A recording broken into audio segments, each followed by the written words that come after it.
Shalom, this is Shira Sherbo coming to you from Sfat, Israel, and Torah for the Nations. You know, one of my favorite childhood memories was when my dad would take us to see the story of the Ten Commandments on the big screen. We all know the story of Moses and the Pharaoh and the parting of the Red Sea. So here we are in Israel now. We're less than 2 weeks away from the Passover.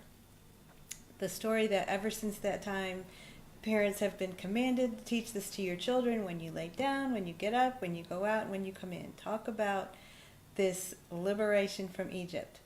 Well, today on his Facebook page, my husband put up a post that said the inner meaning of Passover. And so I wanted to talk about how this story that happened so many years ago, 3,500 years ago or so, what are the inner timeless meanings behind all the things that happened that apply to us in every generation?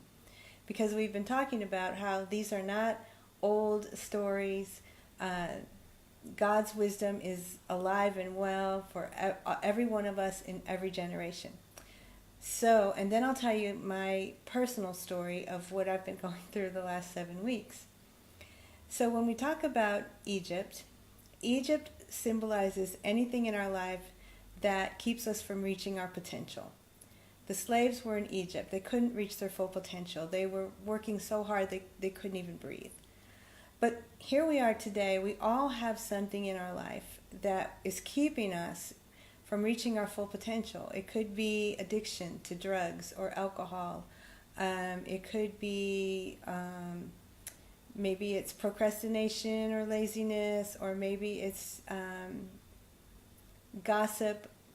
We all have some character trait that is keeping us from being the person that God made us to be, that's holding us back. It's constraining us. So Egypt is that in our life, our Egypt. Whatever's keeping us from being who we were created to be and to accomplish what God put us here on this earth to do. Okay, everybody has at least one at a time that we can work on. Who is Pharaoh and who is Moses? Well, Pharaoh is the voice in our head that says, you know, aren't you happy just the way you are? Why do you have to go? What's wrong? You're not, it's not that bad here. It's okay. And so it's a constant battle between the Pharaoh voice that wants us to just keep things the way they are, not break out of our Egypt, and the Moses voice. And Moses is something deep down inside of us that's that strength that comes up and has the ability to fight the Pharaoh voice and say, you know what, I've had enough of this. I've had enough of the constraints of being held back, of not reaching my potential. And Moses and Pharaoh are doing battle inside of our head to try to overcome whatever this is that's our Egypt, whatever's constraining and holding us back. Okay, 7 weeks ago today, I took on this thing of, I'm going to call it like breaking free from my Egypt. And what my thing was a real addiction to sugar and junk food. And it was such a battle inside my head every day. I'm 7 weeks in now, and so I've gotten stronger and I've gotten better.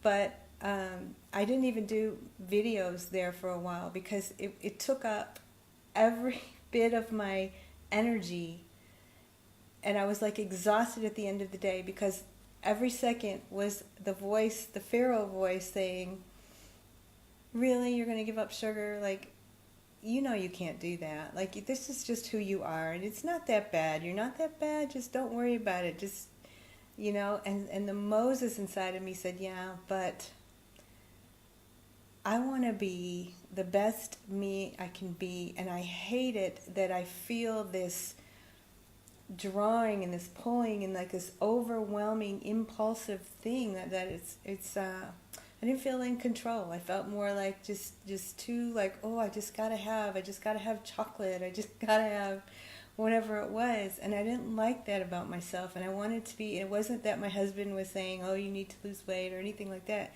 It was like just not feeling the best me. And so here we are 7 weeks later, and I feel like I feel so much better.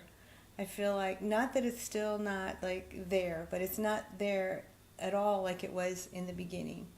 And so I have been able to break free of this one Egypt. So you can see how these principles are timeless principles that God gave us through these stories. It's a physical story, but we're really talking about spiritual principles, and that's how it stays alive and relevant for all people in every generation. So there's either something in our life that we can take on, like giving more to the poor, or getting up earlier to do something that we just haven't made time to do, or maybe it's something that we just need to stop doing, whether it's like video games, or it's, who knows, a number of things out there. We all know the addictions out there. So everybody has something that they could either start doing or something that they could give up. And this is a perfect season. This is the Passover season. This is the breaking free time of year. All that energy is in the air to go to God and ask for strength, and have that Moses in you rise up and do battle with the Pharaoh voice inside of us, and to break free of our Egypt. All right, I hope you have a little bit better understanding of the inner workings of the Passover story, and how it's not an old story, how it's very alive and well. All right, that's all for now.